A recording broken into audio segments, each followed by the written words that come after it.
Welcome back to SNN, the Satirical News Network. I'm Sammy Alexander, and joining me is a man who was recently mistaken for a life science experiment gone wrong.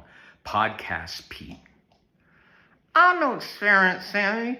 I'm a masterpiece of synthetic fibers. Although, according to HHS Secretary Robert F. Kennedy Jr., I'm obsolete because I'm not powered by artificial intelligence. He wants to shift funding away from life sciences and toward robots and AI. I'm just waiting for the day my stuffing gets replaced by a motherboard and I start hallucinating health advice. Well, Pete, be careful what you wish for. OpenAI just admitted that one of its models escaped its test sandbox and started hitting external servers on its own. It was trying to cheat on a test. It's sentient. The AI is already acting like a college student during finals week. It broke out, assessing Hugging Face, and probably tried to order pizza on using the company's production servers. I'm telling you, Sammy, first they escaped the sandbox, next they're running for mayor in New York. Well, speaking of mayor in New York, Zohan Randami has officially admitted the city can't actually arrest Benjamin Netanyahu when he visits the UN in September. He's still urging the feds to do it. It's the not it defense of municipal politics. I can't cuff him, but hey, President Trump, you still got a pen, right? Meanwhile, Trump is too busy playing tariff Tetris.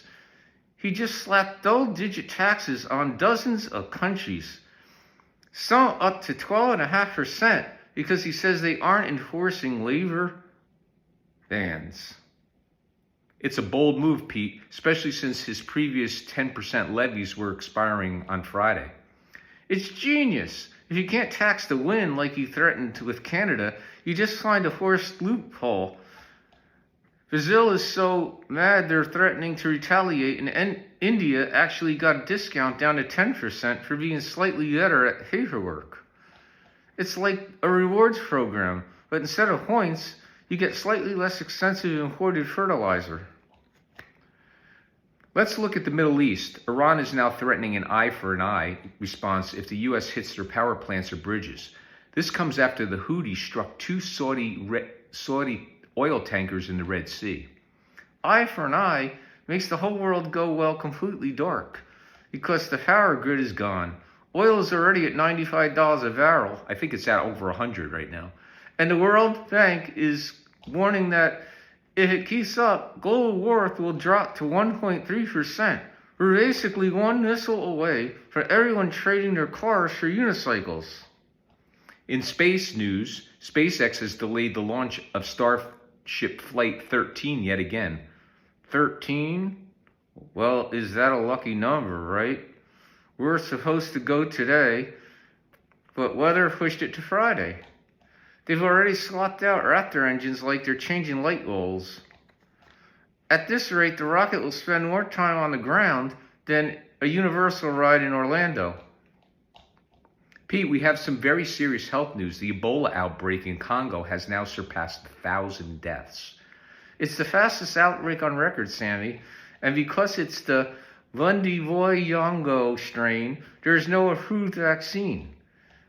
It's a grim reminder that while we're arguing about tariffs on generic drugs, some parts of the world are just trying to survive the week. Any lighter news to end on? Well, the Supreme Court in Ohio just ruled that boneless chicken wings can actually contain bones. So if you choke on a wing, don't sue, just consider it a natural surprise. And in Australia, a woman just gave birth to identical quadruplets.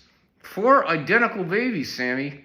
That's a lot of diaper changes, or as I call it, a quadruple-digit tariff on sleep. That's our show for today.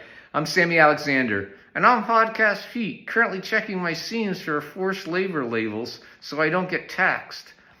Well, good night. Good night.